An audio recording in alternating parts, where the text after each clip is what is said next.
श्रीमद् भगवत गीता अध्याय 2 श्लोक संख्या 47। यहाँ प्रश्न पूछा गया है कि भगवान कहते हैं कर्मण्य अधिकारस्ते माँ फलेषु कदाचन, कि तुम्हें कर्म करने का अधिकार है, तुम्हें फल की चिंता नहीं करनी चाहिए, यानी फल से आसक्ति नहीं होनी चाहिए। लेकिन बहुत मुश्किल है, क्योंकि हम कोई भी कार्य करते हैं तो सबसे पहले फल पाने के लिए हम कार्य करते हैं।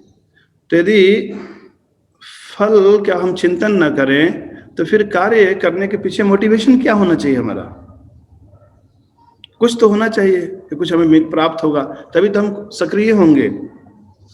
और भगवान ऐसा क्यों कहते हैं कि तुम्हें कर्म करने का अधिकार है, फल की चिंता मत करो, फल पे कोई अधिकार नहीं है। साथ ही साथ माते संगस्तो अकर्मणि, और तुम्हें निष्क्रिय भी नहीं होना, क्योंकि भगवत गीता जिस उद्देश्य के लिए कहा गया वो हमें समझना होगा।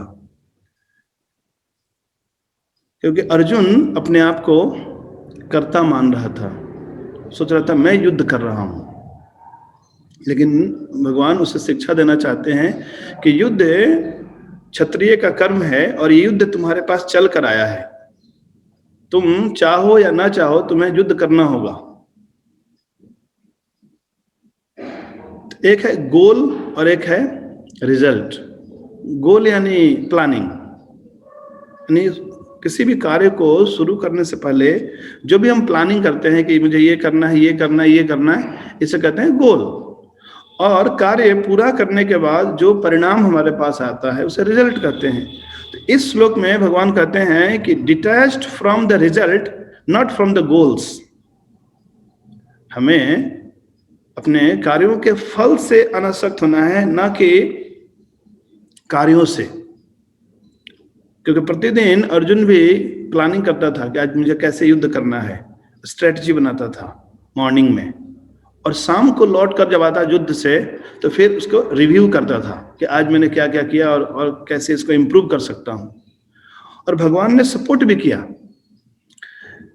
लेकिन होता क्या है, जब हम रिजल्ट से आसक्त हो जाते हैं तो हमारा फोकस चेंज हो जाता है। यानी हम जो कुछ कंट्रीब्यूट कर सकते हैं तो फिर हम अधिक रिजल्ट ओरिएंटेड होने से हमारा ध्यान बट जाता है, और हम कभी इलाइटेड यानी कभी बहुत हर्षित हो जाते हैं यदि हमारे मन के अनुकूल रिजल्ट आ गया तो, और यदि मन के प्रतिकूल परिणाम आया तो हम डिवेस्टेटेड या डिफ्लेटेड, पूरी तरह से हम पिचक जाते हैं। तो कभी हम बहुत फूल जाते हैं और कभी हम पचक जाते हैं। तो इससे क्या होगा कि हम जो कुछ अच्छा कार्य कर सकते हैं उस अच्छे कार्य में कमी आ जाती है एक प्रकार से।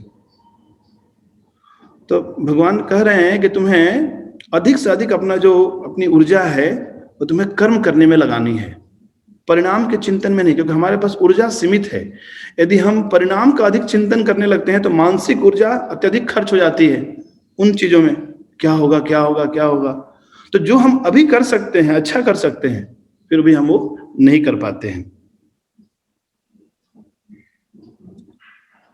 तो भगवान यही कह रहे हैं कि तुम गोल सेट करो, तुम कार्य करो, लेकिन तुम अपने रिजल्ट से आसक्त मत हो। रिजल्ट से आसक्त होने से व्यक्ति दुख पाता है। अब यहाँ जो कॉन्टेक्स्ट है, भगवान कह रहे हैं कि यदि तुम सामान्यतः लोग कोई भी कार्य करते हैं तो पुण्य पाने के लिए करते हैं या धन पाने के लिए करते हैं। धन भी एक प्रकार का पुण्य है, स्थूल पुण्य है, और पुण्य क्या है, सूक्ष्म धन है। तो दोनों एक दूसरे से संबंधित है। पुण्य क्या है, सूक्ष्म धन है, और धन क्या है, स्थूल पुण्य है। लोग कभी कभी अपनी कीर्ति और अपने यश के लिए कार्य करते हैं, तो ये सब क्या है, ये फल हुआ। लेकिन भगवान की सेवा, भगवान की भक्ति, इन चीजों को पाने के लिए हमें नहीं करनी है, बस भगवान की प्रसन्नता के लिए हमें करनी है। तो अर्जुन को भगवान कह रहे हैं कि तुम युद्ध करो बिना जय पराजय लाभ हानि इनका विचार किए हुए। तुम क्षत्रिय हो, क्षत्रिय का यह परम धर्म है, यह उसका स्वधर्म है कि ऐसे धर्म युक्त युद्ध में उत्साह से भाग ले और यश को प्राप्त करे। क्योंकि यदि तुम युद्ध में मारे जाओगे तो भी तुम स्वर्ग को पाओगे, और युद्ध में यदि तुम पराजित होते हो,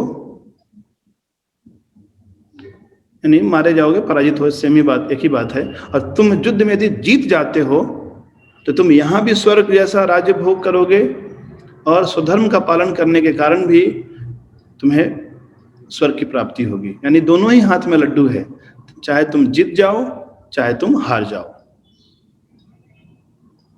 तो प्रसाद के रूप में हमें जो भी परिणाम आए उसे हमें स्वीकार करना चाहिए, लेकिन रिजल्ट से बहुत ज्यादा अटैच्ड होने से व्यक्ति खिन्न रहने लगता है, फिर बोलता है नहीं ऐसा ही होना चाहिए।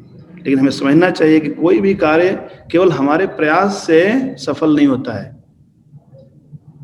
किसी भी कार्य के रिजल्ट में कई फैक्टर्स हैं जो रिस्पॉन्सिबल हैं, क्योंकि अच्छे से अच्छे प्रयास करने से भी कभी कभी मन के अनुकूल परिणाम प्राप्त नहीं होते हैं। तो 18वें अध्याय में भगवान ने बताए हैं कि वो 5 कारण कौन कौन से हैं। आत्मा, परमात्मा, हमारी इंद्रियां, हमारी चेष्टाएं और अधिष्ठान यानी शरीर। तो ये पांचों जब अनुकूल होता है तभी हमारे कार्य में सिद्धि प्राप्त होती है। तो यदि हम केवल रिजल्ट को ही अपने सक्सेस माने तो पूरा जीवन हमारा दुखपूर्ण होगा। रिजल्ट तो बाद में आएगा, जब आएगा, लेकिन भक्तों का प्रतिपल और प्रति क्षण आनंदित होकर बिताते हैं भक्तगण, क्योंकि उन्हें भक्ति के समय, सेवा करते समय ही इतना आनंद प्राप्त हो जाता है कि वो परिणाम का उतना विचार नहीं करते हैं, फिक्र भी नहीं करते हैं। सेवा करने में इतना आनंद मिल गया कि क्या परिणाम क्या होगा, जो होगा देखा जाएगा, चाहे लोग मुझे क्रेडिट दें चाहे क्रेडिट ना दें, भगवान तो दे ही रहे हैं, भगवान की कृपा तो बनी ही हुई है। तो समझना चाहिए कि भगवान की कृपा से ही मैं भगवान की सेवा कर पा रहा हूं। जो भी इसका परिणाम होगा उसे हमें सहर्ष स्वीकार करना चाहिए। यही है इस श्लोक का भावार्थ। कर्मण्यधिकारस्ते मां फलेषु कदाचन मां कर्म फल हेतुर्भू माते संगस्तो कर्मणि। शील प्रभुपाद की जय।